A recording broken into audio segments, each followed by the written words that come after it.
Donc, on tapote le live et on partage. Donc, posez vos questions à la famille. N'attendez pas à minuit pour commencer à poser des questions. Pour dire oui, j'ai des questions. Parce qu'à ce moment-là,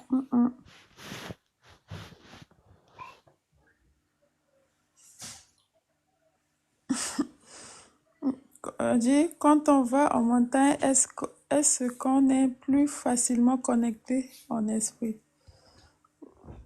Bon, ça, c'est comment ça s'appelle qui a posé la question? Le frère Stéphane? Bonjour, le relativiste. Ça fait longtemps, j'espère que vous allez bien. Paix et amour. Ça fait longtemps, comment tu Bonjour vas? relativiste, comment tu vas? Ça va, ça va. C'est quoi le thème d'aujourd'hui? Des On questions-réponses. discute, on répond à des questions. Bonjour la famille. Bonjour, amour, Bonjour. patience. Bonjour à mon patience. Bah, dis Il y mon a nom, vous avez été. Ouais, allô, ça va? DR aussi qui a posé une question. Comment expliquez-vous la mort de l'âme si l'âme qui pêche est celle qui mourra? Il faut monter pour poser la question directement à haute voix, c'est plus simple, non? On monte vers J'ai lui. pas bien compris sa question, hein. C'est pour ça que c'est mieux de monter, en fait. Si jamais il fait rien, il est disposé, il peut monter. Bonjour, Nicolas. Bonjour et bienvenue, en fait, à tous. Comment expliquer la mort de l'âme si l'âme qui pêche c'est celle qui meurt? C'est ça. Bah L'âme c'est qui... simple, c'est très simple ça. Comment expliquer la mort de l'âme? Oui. Si la question c'est ce que je comprends, c'est très simple. Est-ce que quand il y a deux personnes qui sont assis, euh, il y a deux personnes assises devant une foule. L'une des personnes tire sur la foule. S'il faut juger quelqu'un et le condamner à la mort, est-ce celui qui a tiré ou l'autre? C'est forcément le coupable, n'est-ce pas? Oui. Donc, comment expliquez-vous la mort de l'âme si l'âme qui pêche, c'est celle qui mourra? Ben justement, si l'âme pêche, elle meurt. Maintenant, la question, c'est quoi la mort? Qu'est-ce que c'est que la mort? La mort, c'est une prison. Donc, quand on vous dit que l'âme qui pêche, elle meurt, il y a deux niveaux de connaissance. Le premier niveau de connaissance, c'est l'âme qui pêche va dans une prison. Et cette prison s'appelle l'enfer, le séjour des morts. C'est pour ça qu'on l'appelle séjour des morts. C'est une prison qui se trouve à l'intérieur de la terre. Ensuite, le deuxième aspect, c'est vraiment le côté littéral. L'âme qui pêche meurt. Et ça, c'est la deuxième mort. La deuxième mort n'est pas une prison, c'est une destruction de l'âme. Ça veut dire quoi? Ça veut dire que rien que à travers la deuxième mort, vous avez un mythe que vous devez enlever. C'est que l'âme n'est pas éternelle. Et ça, il y a beaucoup de gens qui pensent que l'âme est éternelle. L'âme n'est pas éternelle, vu qu'elle est mortelle. Mais pas mortelle dans la première mort, mais mortelle dans la deuxième mort. Parce que la première mort n'est pas réellement en soi une mort. C'est une prison virtuelle. Donc voilà pourquoi l'âme qui pêche est d'abord emprisonnée et ensuite, quand elle commet un deuxième niveau de péché, elle meurt.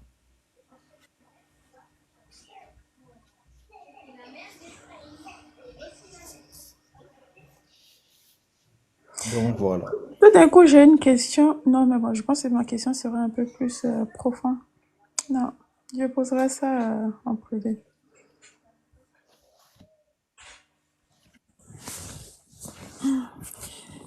Il y a le relativiste qui, qui voulait poser aussi une question.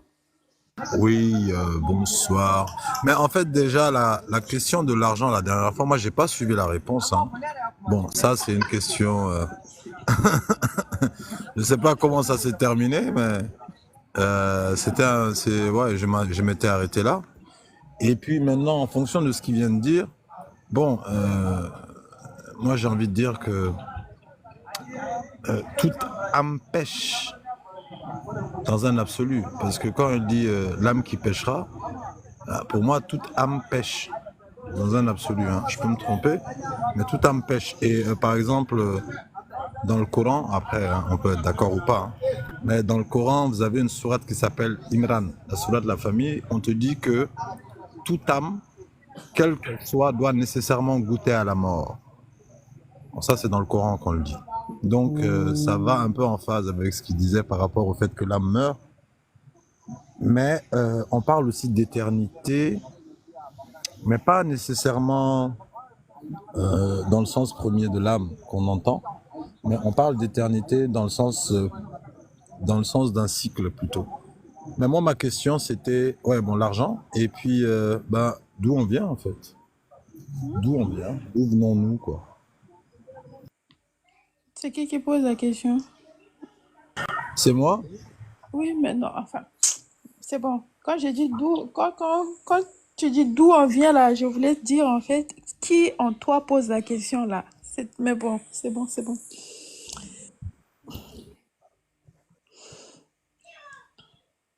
C'est le moi en Ok. moi.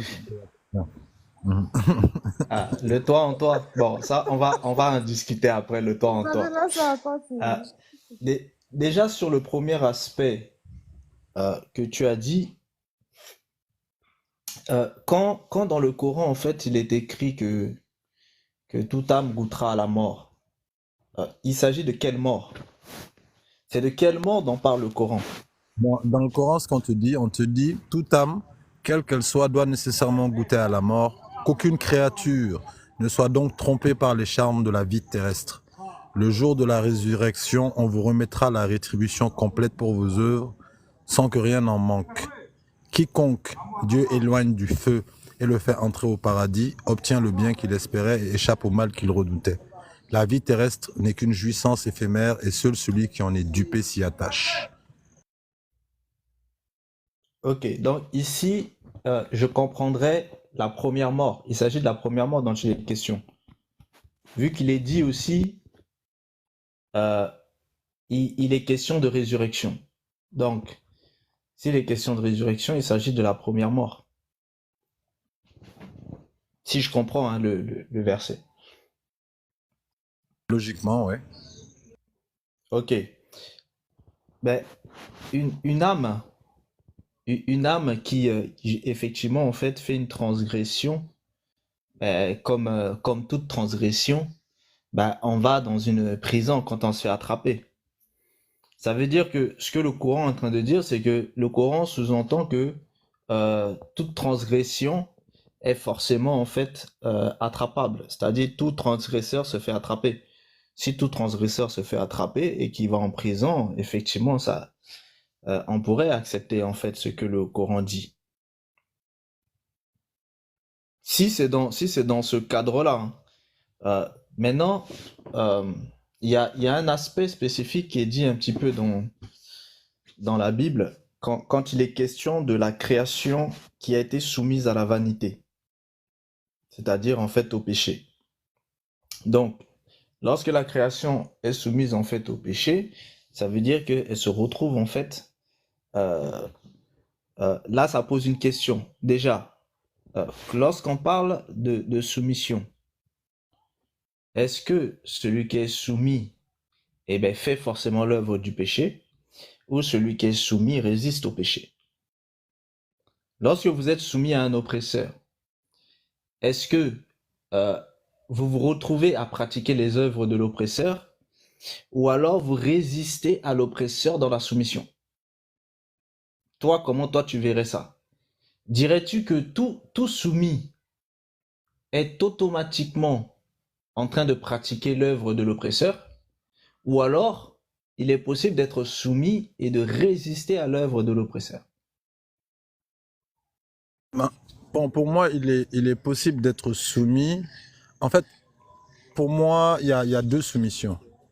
Il y a effectivement la soumission possible à l'oppresseur, mais il y a la soumission euh, involontaire et inévitable au Créateur. Ça veut dire que dans notre conception à nous, tout est soumis au Créateur, dans le sens où c'est le fruit de sa volonté, en fait. Mais quand on parle d'oppresseur et de soumission, là, on parle d'un acte volontaire. On va parler peut-être même de libre arbitre. Ça, c'est autre chose. Et dans le cas du libre arbitre, quand on parle de soumission à l'oppresseur, pareil, tu peux avoir deux cas de figure. Tu peux avoir le cas de figure où tu sais que c'est l'oppresseur et que tu te soumets par crainte, par exemple, ou par amour, ou par même cupidité, ou tu as l'autre cas de figure où tu te soumets... Oui, bon, ça, c'est les principaux cas où tu te soumets ouais, à l'oppresseur dans ces conditions-là. Le deuxième cas de figure, je ne vois même plus c'était lequel, mais c'est ça, en fait. Tu te soumets parce que tu n'as pas le choix, ou bien parce que tu es amoureux de ton oppresseur, quoi, en gros, ce qu'on appelle, je pense, le syndrome de Stockholm, je ne sais plus. Et tu as le cas où tu le fais par cupidité, parce que tu penses qu'après ça, tu vas avoir une fortune ou des bienfaits, quoi. Ok, j'ai un petit souci par rapport à un des aspects que tu as dit, c'est par rapport en fait de cas de figure du libre arbitre. Euh, Sachant que le libre arbitre n'existe pas, comment la personne se retrouverait dans ce cas de figure-là? Ça, c'est déjà un premier aspect. À moins que pour toi, le libre arbitre existe, et j'aimerais bien que tu puisses me m'expliquer comment tu conçois vraiment son existence. Et le deuxième aspect, c'est que quand on parle de soumission en fait à un oppresseur, ici la question par exemple c'est sur l'âme, par exemple. Donc, si l'âme se retrouve, en fait, l'âme qui pêche, ça veut dire une âme qui est soumise au péché. C'est-à-dire une âme qui est soumise à la désobéissance. Or, normalement, l'âme doit être soumise à l'obéissance. C'est ça, cet aspect-là de soumission hein, que tu dis. Soumission faite, par exemple, au Créateur. Donc, si le Créateur est le maître, toute âme émanant justement du Créateur est soumise au Créateur. Bon, lorsque cette âme se retrouve à être soumise à la désobéissance, donc elle n'est plus soumise à l'obéissance du Créateur, donc ça veut dire que la désobéissance, c'est désobéissance vis-à-vis du Créateur. Donc maintenant, quand cette âme-là, qui n'est plus soumise au Créateur et qui se retrouve soumise en fait au péché, donc à la désobéissance, ben, comment la désobéissance soumet-elle l'âme? Est-ce que euh, Est-ce qu'on peut comparer ça dans les aspects, par exemple, d'oppresseur, en fait, que tu disais tout à l'heure, sachant que l'âme est une entité qui n'est pas physique. C'est pas comme si c'était un oppresseur qui vient et qui va venir tenir cette âme-là et l'empêcher, en fait, par exemple, de bouger, ou alors prendre l'âme, en fait, tel un pantin et bouger ses mains. Ça veut dire que ça se passe dans des dimensions invisibles. Bon, comment dans ces dimensions invisibles-là, cette soumission, en fait, euh, va-t-elle se faire? Tu vois, c'est de cet aspect-là dont il est question. Comment, comment par exemple, l'oppresseur, là, euh, soumet l'âme? Et à quel moment l'âme va posséder, en fait, un libre arbitre vis-à-vis de lui? Si libre arbitre existe, vu que tu as parlé du libre arbitre. Bon, pour moi, oui, je pense que le libre arbitre existe, mais ça dépend dans quelle sphère. Je m'explique, je vais donner une image simple. Supposons que je conçois des souris dans une cage, tu vois. Et en fait, en réalité, on est en prison, quoi. Donc on n'est pas libre de nos mouvements, on est limité. Mais en réalité, à l'intérieur de cette cage, on est libre de nos mouvements. Donc, on a une liberté relative parce que euh, dans la cage, bah, la souris décide de faire telle ou telle chose. Elle décide plus ou moins d'aller là ou ici. Mais on sait que nous, ces mouvements sont circonscrits parce qu'elle ne peut pas sortir hors de la cage. Donc, dans ce sens, ça, c'est le niveau de soumission au créateur qui est la cage elle-même. Tu ne peux pas en sortir, en fait. Tu es soumis dans ces conditions-là. Mais cette soumission ne t'empêche pas, toi, dans cette cage, de pouvoir bouger et de pouvoir faire un certain nombre de choses. Ça, c'est comme ça que je l'entends. Maintenant, pour la partie de l'âme, tu as aussi une autre sourate où on te dit, en gros, ô mes serviteurs qui avez cru, ma terre est bien vaste, adorez-moi donc. Toute âme goûtera à la mort. Ça aussi, hein, on te le redit là-bas aussi. Et on te dit, ensuite, c'est vers nous que vous serez ramenés. Et quant à ceux qui croient et accomplissent de bonnes œuvres, nous les installerons certes à l'étage dans le paradis sous lequel coulent les ruisseaux pour y demeurer éternellement. Quelle belle récompense que celle de ceux qui font le bien, qui endurent et placent leur confiance en leur Seigneur. Que de bêtes ne se chargent point de leur propre nourriture. C'est Dieu qui les nourrit ainsi que vous, et c'est lui l'audient, l'omniscient. Ça veut dire que on considère que les bêtes aussi seront là-bas, et on ne dit pas qu'on va se nourrir de ces bêtes-là, mais qu'elles seront nourries aussi au même titre que nous. Ça veut dire que déjà, on est en train de nous faire comprendre qu'on est des créateurs pas supérieurs ou inférieurs, mais au même niveau, plus ou moins. Hein. En tout cas, moi, c'est comme ça que je le comprends. Et la sourate en question, ça s'appelle la sourate l'araignée. Donc là encore, on nous parle de tout homme qui goûtera à la mort, mais on nous dit qu'on va demeurer au paradis, par exemple, éternellement. Maintenant, demeurer vivant, bon, pas vivant peut-être, mais demeurer peut-être conscient, parce que si on nous nourrit là-bas, c'est que quelque part, on vit d'une manière ou d'une autre. Et si on doit demeurer là-bas éternellement, bah, si l'âme meurt, qu'est-ce qui continue à vivre éternellement, quoi? C'est ça un peu la question. Mais justement, si il y a aussi une question ici qui se pose, c'est que la notion en fait du paradis dont il est question ici, euh, il s'agit en fait de quel paradis? Parce que par exemple, dans le culte des ancêtres, ils ont un paradis qui s'appelle l'Amenti. Dans le bouddhisme, ils ont un paradis qui s'appelle le Nirvana. Dans le christianisme, l'islam, ils appellent ça le paradis. Mais de quel paradis il est question ici? Quand par exemple, la sourate que tu lis par rapport au paradis, là, il s'agit de quel paradis? Est-ce que c'est un paradis terrestre? Est-ce que c'est un paradis céleste? Parce que j'ai vu en haut, si c'est en haut, c'est un paradis céleste, mais dans quel haut? C'est quel paradis exactement? Tu vois un peu ce que je veux dire? Oui, en Et fait, c'est c'est à un quel peu... moment que cette âme peut aller là-bas? Est-ce que c'est après sa résurrection? Ouais, en fait, c'est ça qui est flou. On te dit pas que l'âme va là-bas, mais on te dit pas qu'est-ce qui va là-bas, en fait. On te dit que toute âme goûtera à la mort, mais on te dit que nous, on va continuer ou on va vivre là-bas, ou on va demeurer là-bas éternellement. Maintenant, demeurer, ça peut vouloir dire beaucoup de choses, mais après, quand on te dit qu'on va vous nourrir au même titre que les bêtes, bon, ça veut dire qu'il y a une forme de vie. Mais qu'est-ce qui vit? Est-ce que c'est l'âme? Parce que l'âme, on te dit qu'elle meurt. C'est ça le problème. Et on te dit à plusieurs fois, à plusieurs reprises, que la vie ici, c'est comme si tu étais, justement, comme tu dis, une fiction. Par exemple, dans la même sourate, je pense que c'est l'Aya 64, on te dit cette vie d'ici-bas n'est qu'amusement et jeu, la demeure de l'au-delà est assurément la vraie vie, s'il savait. C'est-à-dire que c'est chaque fois, on t'envoie plus ou moins des références pour te dire que bon, fais quand même le bien, quoi, parce que ça sera à ton actif. Mais sache que le truc là où tu es, là, c'est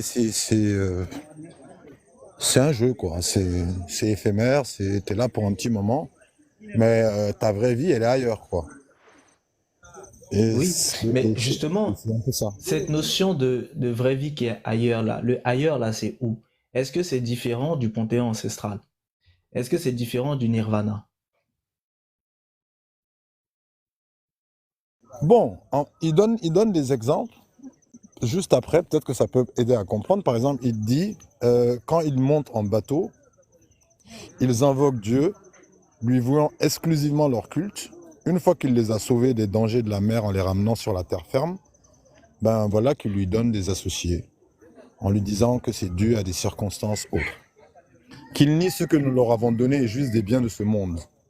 Cela n'est pas le plus important, de toute manière, ils sauront bientôt. Ne voit-il pas que vraiment nous avons fait un sanctuaire sur la terre alors que tout autour d'eux on enlève les gens?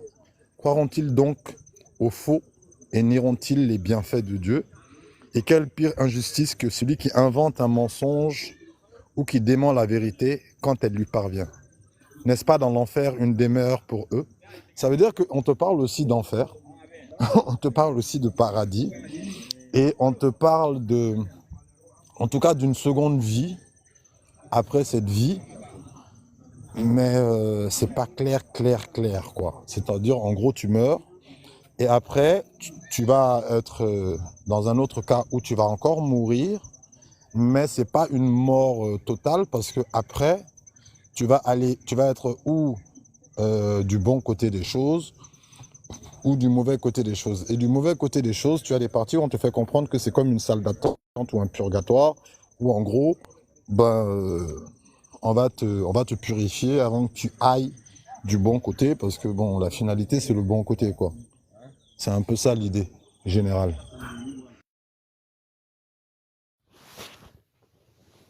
Ok, mais du coup, euh, tu ne saurais pas distinguer ce paradis-là de la menti ou du nirvana ou du panthéon ancestral. Bon, là-bas, il faudrait que je retrouve, en fait, ils définissent, hein. C'est-à-dire, ils te donnent, on te dit qu'il y a à peu près 7 niveaux de paradis. Donc, on peut comparer ça aux 7 cieux ou à autre chose. Ben, on te dit 7 niveaux. Et ce qui est marrant, c'est que par exemple, le premier niveau de paradis, je pense le premier ou le deuxième niveau, on te dit que c'est comme si tu as l'équivalent du monde, en fait, que toi tu gères, tu vois. Et moi, j'ai déjà posé la question à mon maître coranique à l'époque en disant, mais qu'est-ce qui dit pas que c'est quelqu'un comme ça qui est en train de nous gérer, quoi? Il rigole, il dit non, tu n'as pas compris. J'ai dit, bon, c'est peut-être que je n'ai pas compris. Mais on te dit en gros, un des niveaux du paradis, je pense que c'est le premier ou le deuxième, tu as l'équivalent, c'est comme si tu étais toi-même un dieu qui gère un monde comme le nôtre. Ça, c'est un des niveaux du paradis. Ça veut dire que tu gères quoi, tout ce qu'il y a à gérer. Et tu as d'autres niveaux supérieurs. Et quand tu arrives à partir du, je pense, cinquième ou sixième niveau, on te dit qu'on ne peut pas te l'expliquer parce que tu n'as pas d'éléments qui te permettront de comprendre ce que c'est, parce que tu ne connais rien de semblable. Donc, on ne peut pas t'expliquer quelque chose que tu ne peux pas imaginer, en fait. Ça, c'est à partir du cinquième niveau. Et on te dit qu'il y en a 7.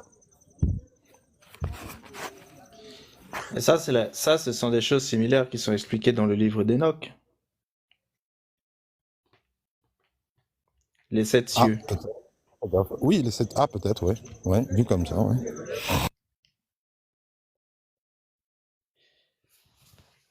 Ok.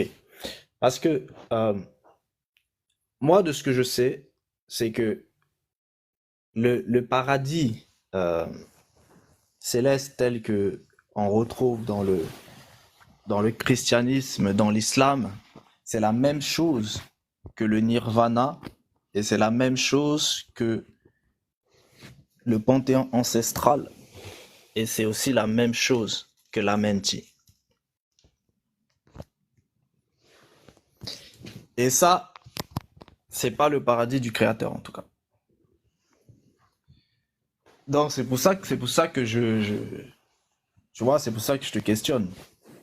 Parce que ça, c'est tout simplement ce que euh, les, la science spirituelle ou l'anthropologie spirituelle appelle la cinquième dimension. Cette cinquième dimension, à travers en fait le monde électronique et numérique, ils sont en train d'être connectés avec cette cinquième dimension. Vous savez, les Asiatiques ont commencé à développer une technologie qui leur permet justement en fait de rassembler des mémoires des défunts pour pouvoir connecter en fait dans un premier temps les gens avec les mémoires des défunts, mais la finalité ce sera en fait de pouvoir connecter en fait les défunts directement avec les consciences qui sont dans la cinquième dimension. En gros, celui qui avait l'habitude en fait de faire le culte du crâne, il sera au chômage parce que la technologie le fera à sa place.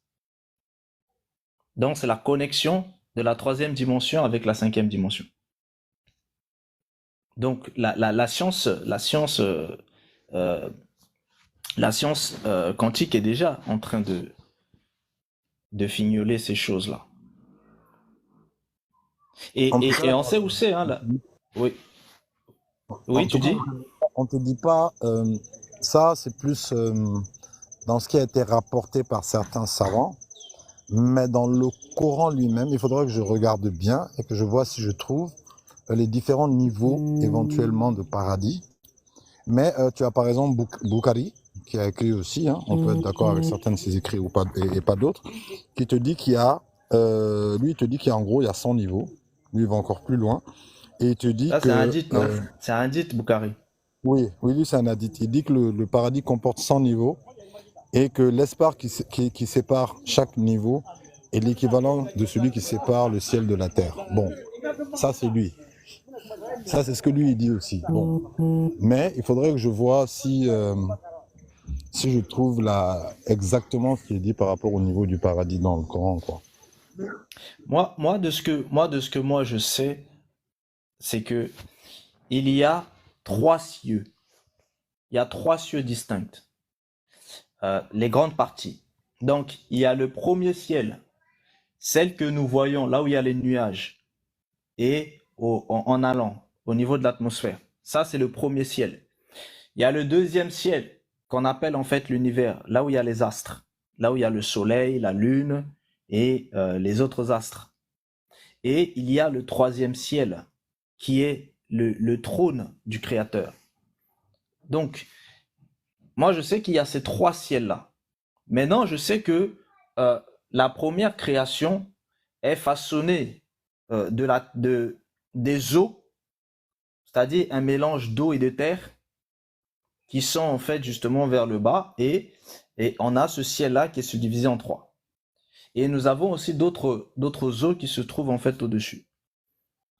Donc, maintenant, quand on parle en fait de notion de paradis tel que les hommes peuvent le concevoir, il faut savoir que à l'intérieur de la terre, il y avait aussi en fait un lieu considéré comme étant en fait un paradis.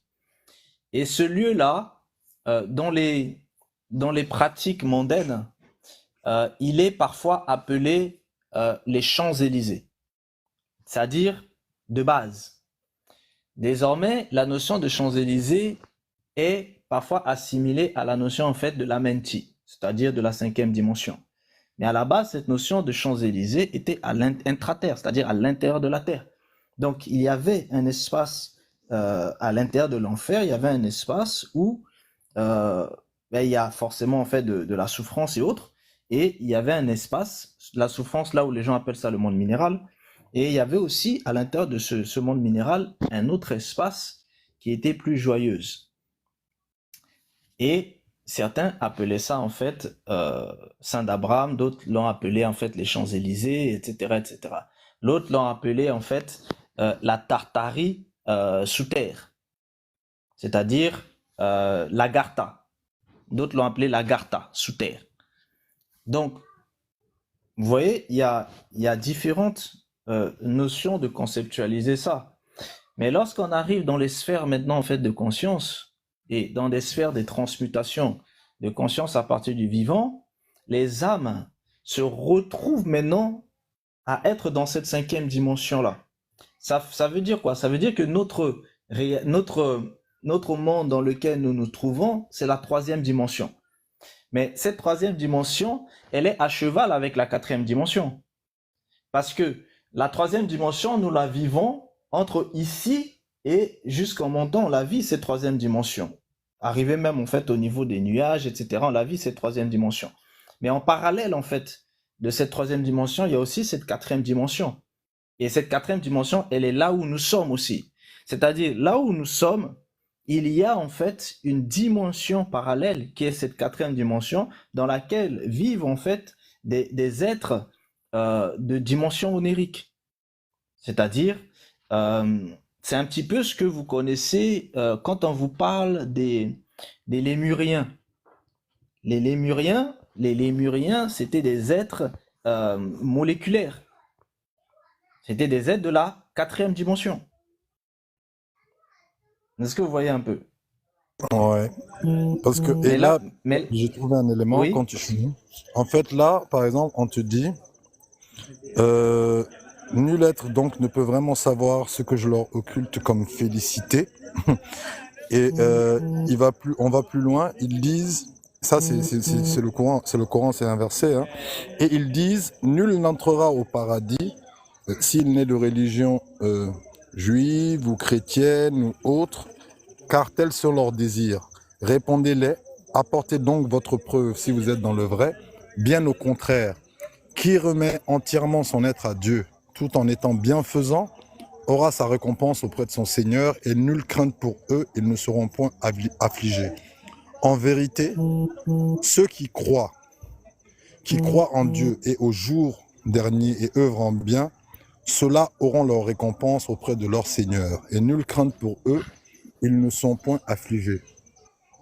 Nous le ferons entrer en des jardins au pied desquels coule le ruisseau et ils demeureront à jamais.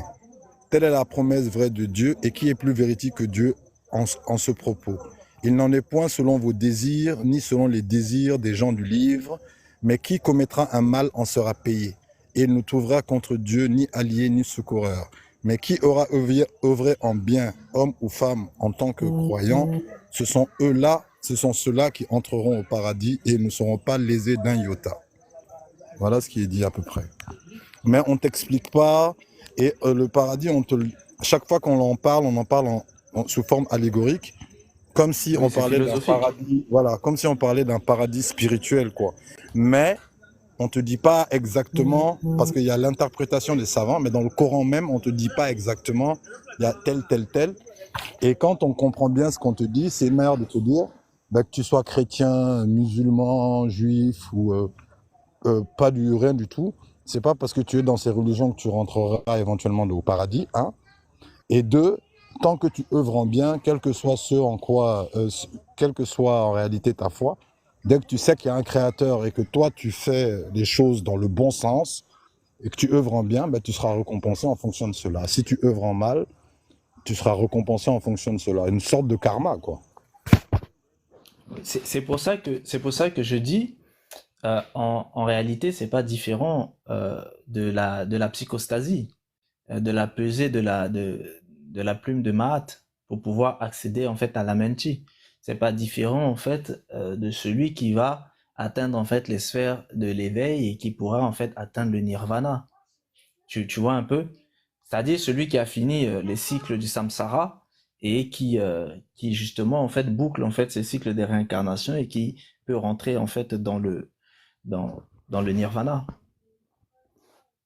Et ça, il suffit, c'est que peu importe les spiritualités, que ce soit les spiritualités égyptiennes anciennes, que ce soit les spiritualités en fait africaines d'aujourd'hui, que ce soit les spiritualités bouddhistes ou même les spiritualités en fait occidentales, ils te disent tous que si tu pratiques justement le bien, ça veut dire que tu seras justifié devant une certaine justice que certains vont appeler plume de la mat, d'autres vont appeler voilà fermer les cycles de samsara, etc. Mais selon cette justice-là, dès que la personne est considérée comme étant une bonne âme, eh ben elle va pouvoir accéder justement à ça.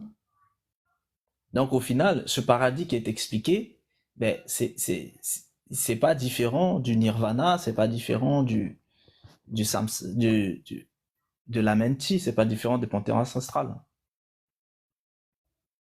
C'est pas différent du paradis catholique, etc. Parce que tout ça parle euh, de la même chose en fait. Tu vois un peu? Mhm, mhm. Et ce paradis-là, c'est pas ça le paradis, c'est pas ça la notion du paradis pour le Créateur. Parce que même le christianisme romain est dans l'erreur. par rapport à la conception du paradis pour le Créateur. Parce que quand le Créateur nous parle d'un paradis, le paradis, c'est le délice. C'est-à-dire, c'est un lieu de délice.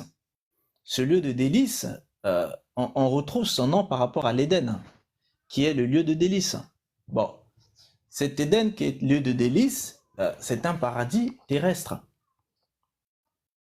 Maintenant, par exemple, lorsqu'on voit la notion de résurrection, il y a deux aspects. Il y a une résurrection qui se fait sur la terre. Et c'est ça le règne de 1000 ans, par exemple, quand le règne de 1000 ans est expliqué. Donc, il y a une résurrection où les gens vont être sur la terre, ils vont vivre sur la terre. Ça veut dire quoi? Ça veut dire que ils vont vivre une vie de délices. Donc, ils vont vivre un paradis terrestre. Mais maintenant, quand les gens décèdent à l'heure actuelle, lorsqu'ils décèdent dans une obéissance, et quand on parle d'une obéissance en fait au Créateur, ça concerne la transformation de l'être. C'est-à-dire, si cet être-là a été suffisamment transformé pour être semblable en fait au Créateur. Et ceux qui ont commencé le process de transformation et qui bien sûr ne l'ont pas encore totalement finalisé, parce qu'il n'est pas encore totalement finalisé, ceux-là, ils se reposent sous un lieu qui est considéré comme étant l'autel, c'est-à-dire sous l'autel du Créateur. Mais cet autel-là du Créateur-là n'est pas ce paradis dont il est question, par exemple, dans le catholicisme, dans le nirvana ou dans le panthéon ancestral, c'est-à-dire la 5e dimension. C'est pas de ça, en fait, dont il est question. Tu vois un peu, c'est pour ça que je voulais un petit peu comprendre, parce que ce dont il est question là, il est question de la menti, en fait. C'est-à-dire de ceux qui deviennent après des énergies spirituelles. C'est-à-dire ceux que, dans le christianisme, et qu'on retrouve sur les calendriers, tels des saints. Saint ci, saint ça, etc., etc. Ça, ce sont des ancêtres. Des ancêtres qui sont appelés ancêtres méritants. Donc, chaque spiritualité a ses ancêtres méritants. Dans le christianisme romain, ces ancêtres méritants-là sont appelés des saints canonisés. Dans le bouddhisme, ce sont des gens qui accèdent en fait au nirvana, c'est-à-dire des gens qui accèdent au monde spirituel du Bouddha. Dans la spiritualité égypte ancienne, ce sont les gens qui accèdent en fait à l'amenti, c'est-à-dire le royaume dans lequel règne en fait Osiris, le monde de l'au-delà. Et dans les spiritualités africaines, on appelle ça le panthéon des ancêtres, le panthéon ancestral, là où règnent en fait les âmes divinisées des ancêtres. Tu vois un peu? Donc tout ça c'est la même chose, mais ça concerne que ce monde subtil. C'est-à-dire, ça concerne cet univers subtil qui nous entoure, qui commence de la première dimension et qui termine à la 10e dimension. Il y a 10 dimensions dans cette dimension subtile. Et ces 10 dimensions-là, on les retrouve dans les séphirotes. L'arbre séphirotique de la Kabbale. Ce sont ces dimensions-là, les 10 dimensions. Et on les retrouve à l'intérieur. Ces 10 dimensions-là représentent justement tous ces cycles. Et là, à l'heure actuelle, ce sont les 6 dimensions qui sont manifestées. Mais là, bientôt, ils vont manifester la 7e dimension. Après la 7e dimension, il y a la 8e. Et ensuite, il y a les deux autres, la 9e et la 10e. Tu vois un peu? Mais ça, c'est un monde subtil. C'est pas ça le véritable monde. C'est pas ça la véritable création du Créateur. Ça, c'est la création de la conscience cosmique, de la conscience multidimensionnelle. C'est une création cosmique. Moi, j'ai l'impression que... Et j'avais dit que j'allais m'y intéresser, mais finalement, je ne l'ai pas fait. qu'on peut trouver beaucoup de réponses dans tout ce qui est appelé livre apocryphe là. Parce que même le livre d'Enoch qui était dans cette catégorie et qui est un peu en train d'être réhabilité, le livre d'Enoch, je ne l'ai pas fouillé de fond en comble, mais je pense qu'il y a beaucoup de réponses dedans. Et tous les livres que les gars ont classés de côté en disant qu'ils ne pouvaient pas les intégrer, j'ai bien envie de prendre le temps et de les lire, quoi. Et voir véritablement ce qui est dit dedans, parce que c'est sûr qu'il y a là-bas aussi, il doit y avoir des réponses. Si tu veux, ce qui est caché dans les livres apocryphes, que les autres ont enlevé, c'est l'explication de ces autres dimensions-là dont je te parle. C'est-à-dire, parce que dans les livres classiques, ils vous parlent des 6 dimensions, de la première jusqu'à la 6e. Dans les autres livres dits apocryphes qui ont été rejetés, il y a des apocryphes dans le système du christianisme romain, il y a aussi des apocryphes dans l'islam, il y a des apocryphes dans le judaïsme, il y a des apocryphes dans le bouddhisme, c'est-à-dire il y a des apocryphes en fait dans tous ces apocryphes-là, même vous allez chez les Sumériens, il y avait des apocryphes, c'est-à-dire les histoires des races racines, elles étaient dedans, elles étaient cachées. En Égypte ancienne, vous avez ces histoires-là de ces races racines aussi qui étaient cachées. Quand tu es dans l'islam, tu as aussi les histoires des races racines, c'est-à-dire la cité d'Imram, qui est aussi cachée.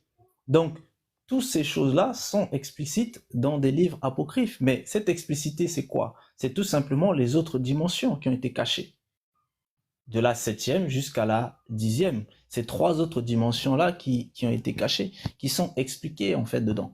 Maintenant, lorsque vous êtes en fait au niveau de la 10e dimension, vous avez maintenant en fait un cycle multidimensionnel. Et maintenant, quand vous êtes dans ce cycle multidimensionnel, là maintenant, vous pouvez rajouter autant de dimensions que vous voulez parce que les dimensions ne seront plus verticales, mais elles seront horizontales.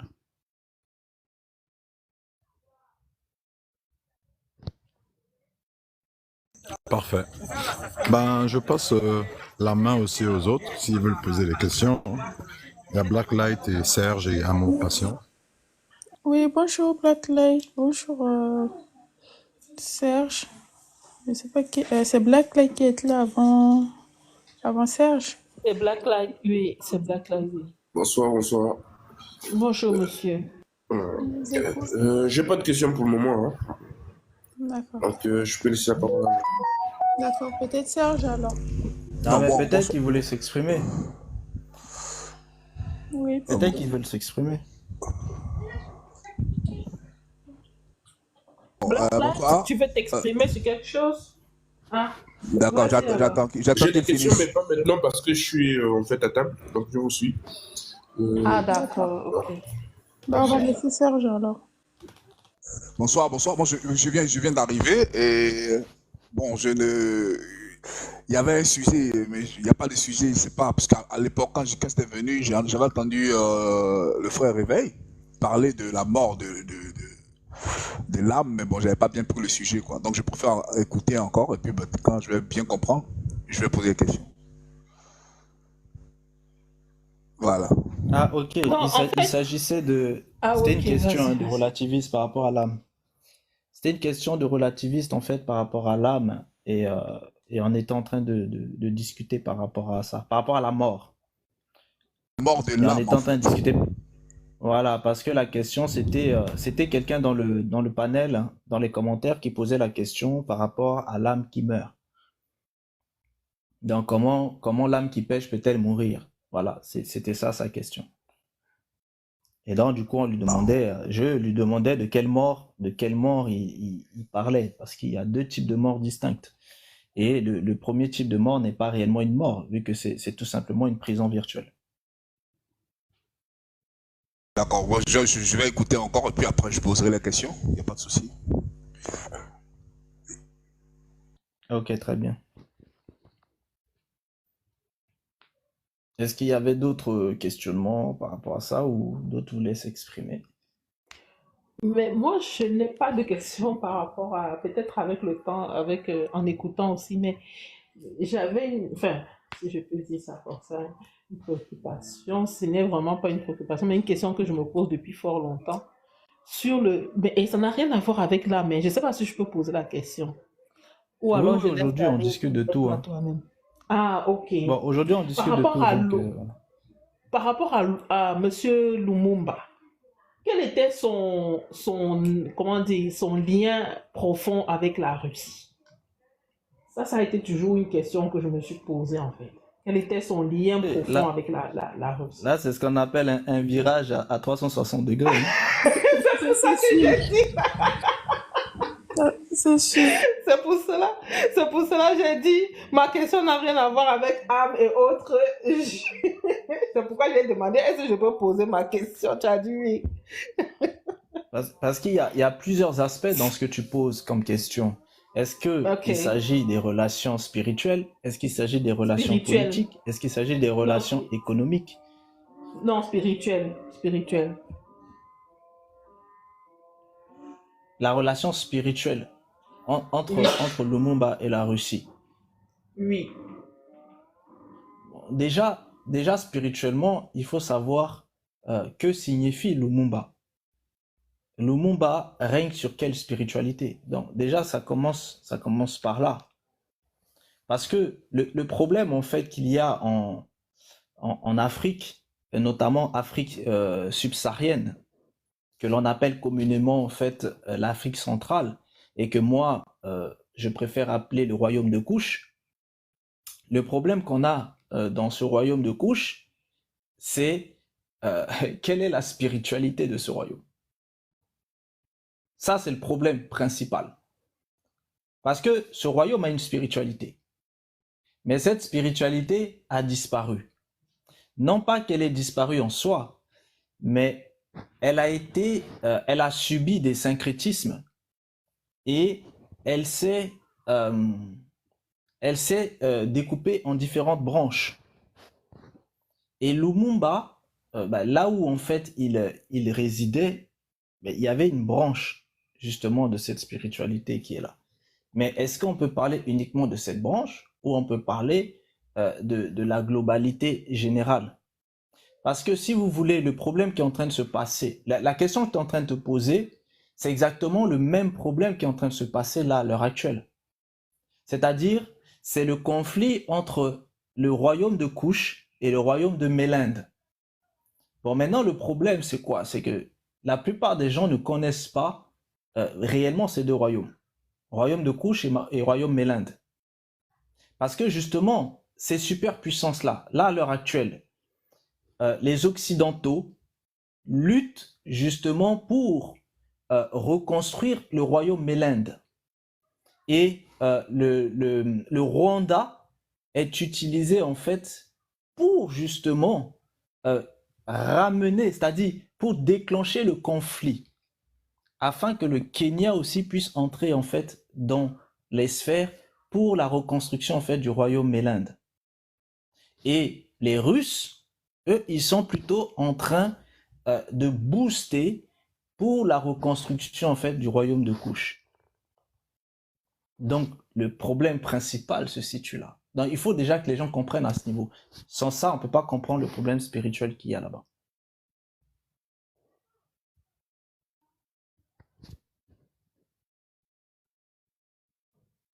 Ok. Je sais que quand j'ai dit ça là, il n'y a pas beaucoup de gens qui ont compris. Bon, c'est pas grave. Mais c'est une question, voilà, c'est une question qui est plus complexe que ce que ça a l'air. Il s'agit de ces deux royaumes-là, royaume Mélinde, royaume de Couche. Ces deux royaumes ont des fonctionnements en fait distincts. Par exemple, lorsque vous êtes dans le royaume de Couche, la divinité principale de ce royaume de base, c'est Muntu. Donc la spiritualité de base, c'est Muntu. Mais Muntu dans son premier aspect, c'est-à-dire le dieu soleil. Or, dans cet aspect-là de Muntu, le dieu soleil, c'est là où vous retrouvez le Ngoï, le roi du monde. Ce que certains vont appeler Maodo-Mango. Est-ce que vous comprenez? Donc, c'est de ça dont il est question. Ce que la Russie veut faire, la Russie se présente tel un goy. Ce goy-là veut justement en fait développer. Il veut ramener à la vie le ngoy Muntu. C'est de ça dont il est question. Ils veulent faire revivre le roi du monde. Mao Mango.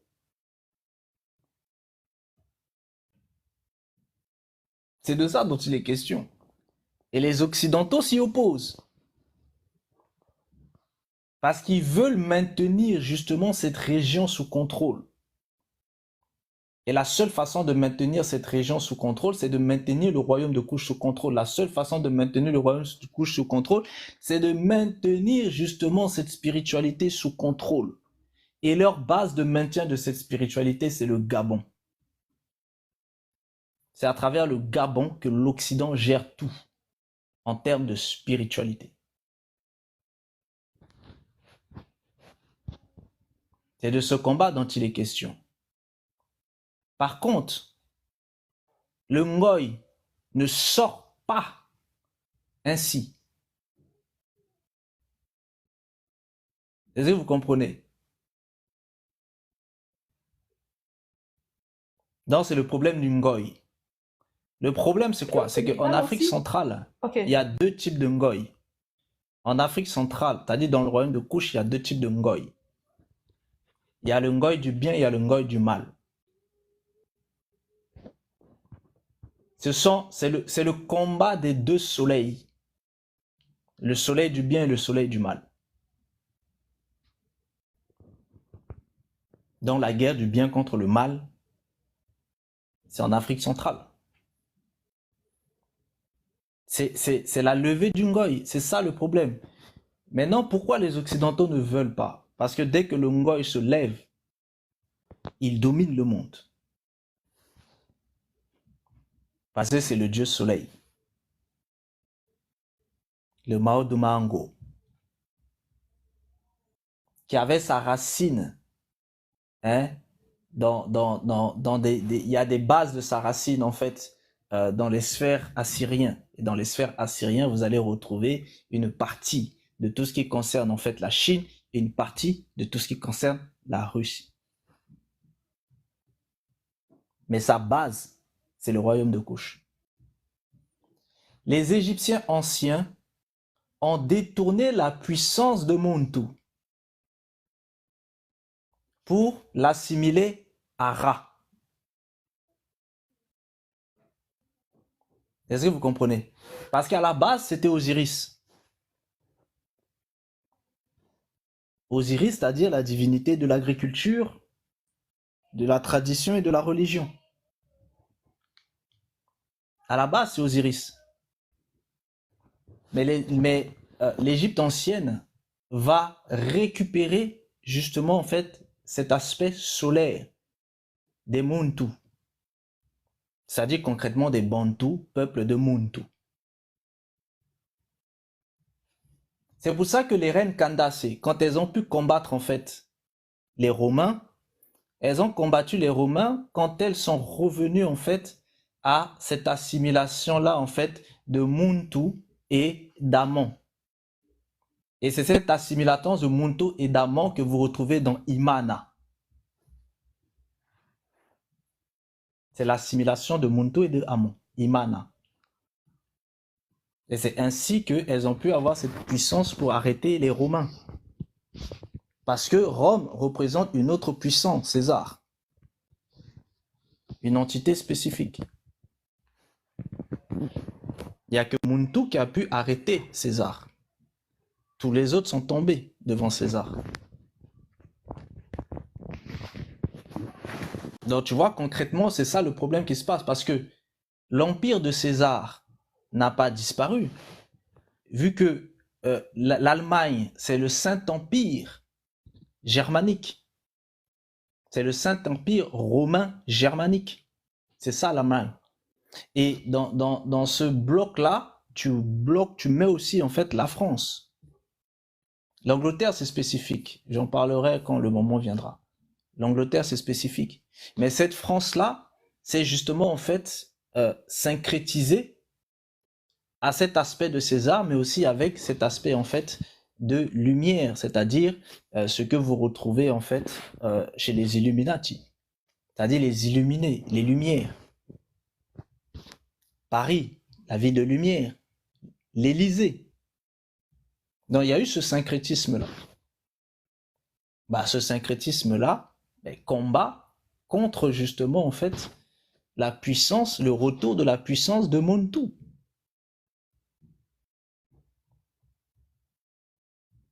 C'est ces combats-là dans lesquels on est. Et pour que la Russie puisse récupérer ce qu'elle veut récupérer, elle est obligée de soulever le peuple de Montou contre la lignée romaine de César. Parce que les tsars russes, ce sont aussi des Caesars. D'où le mot tsar. Ce sont des Caesars. Mais des Caesars d'une autre lignée. Des mélanges entre les Vikings et les Assours. Mais c'est une autre lignée de Caesar. Donc en gros, c'est la guerre des deux lignées de Caesar. C'est-à-dire des deux lignées de César. Et les Montou se retrouvent en fait au milieu. Et le dragon qui est en train justement de arbitrer en fait le tout. Le dragon qui arbitre le tout, c'est la Chine.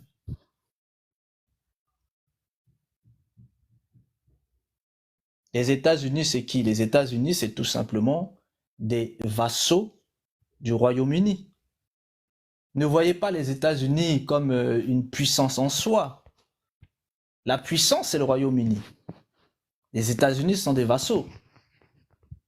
C'est l'aigle qui est envoyé pour faire les choses. Mais celui qui dirige derrière, c'est le grand royaume uni.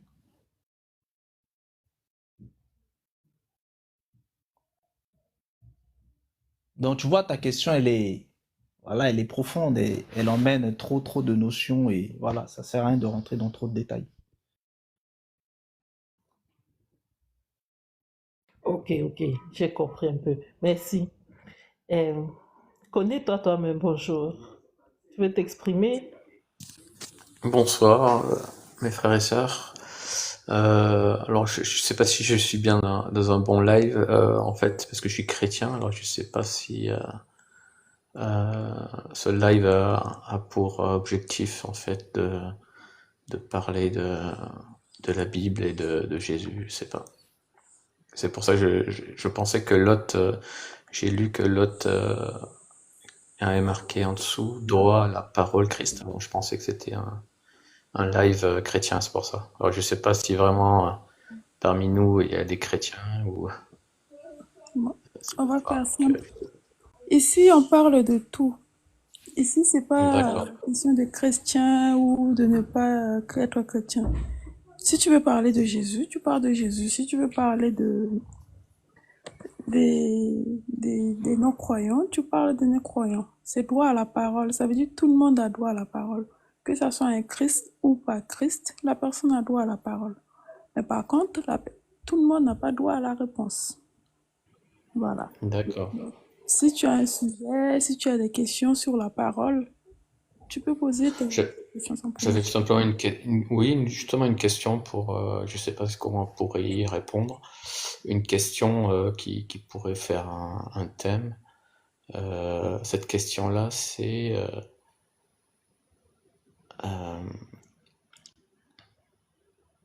est-ce que la foi en Jésus vient seulement de nous? Voilà. C'est une question ouverte que j'aimerais bien poser pour voir si vous avez des réponses. Est-ce que quoi? J'ai pas compris, pardon. Est-ce que la foi que nous avons en Jésus vient de nous? C'est-à-dire, elle vient de nos propres décisions à nous, seulement notre décision à nous. C'est parce que nous l'avons choisi, nous, seulement. Voilà, c'est... Que te dit la parole au sujet de ça? que dit la parole? Bon, alors moi, j'ai une parole justement qui vient de la Bible et qui vient de Jésus, qui dit que justement, nul n'est attiré. C'est Jésus qui parle, hein, il dit que nul n'est attiré à moi. Non, nul ne vient à moi s'il n'est attiré par le Père.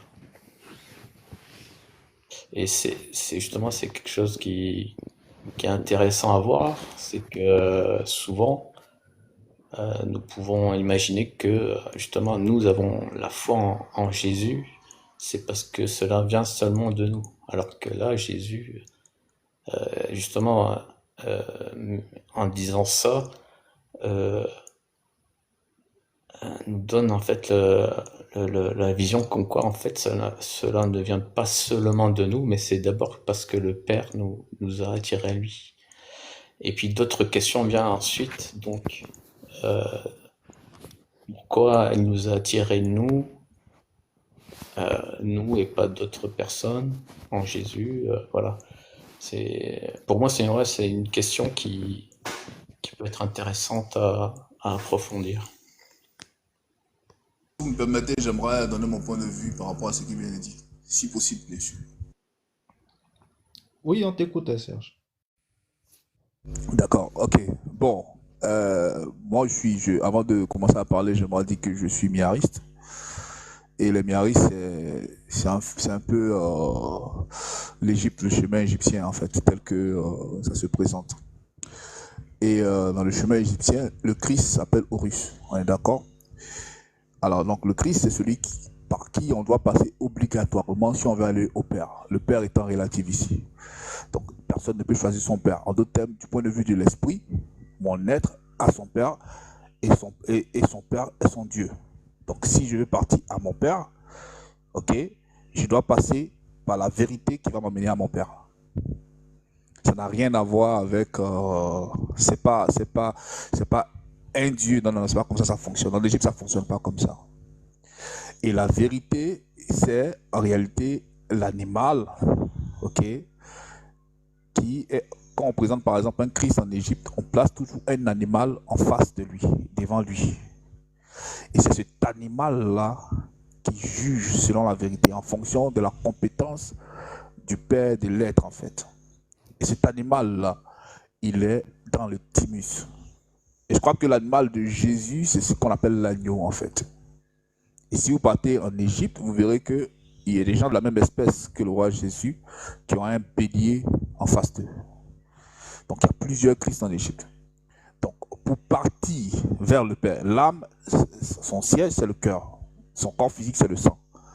Pour que l'âme puisse aller au 7e ciel qui est dans la tête, la glande pinéale, elle doit passer par le thymus qui dans le monde physique est l'organe qui amène à maturation le globule blanc. Et donc c'est ce Christ-là qui va purifier l'âme d'abord. Il va tuer tous les pécheurs dans le royaume. C'est en ce moment-là la parole selon laquelle on dit le salaire du péché, c'est la mort, s'applique à l'âme. Et quand il va finir de tuer les péchés qui sont dans l'âme, avec pour référence la plume, l'âme doit avoir le même poids que la plume. C'est pourquoi au moment où celui qui se Christ ici est dans son jugement dernier, on aperçoit son Christ, son alpha, comme on le dit souvent, avec une couronne sur laquelle il y a une plume. Ça veut dire que son âme sera jugée, purifiée, jusqu'à ce que ça ait le poids de la plume.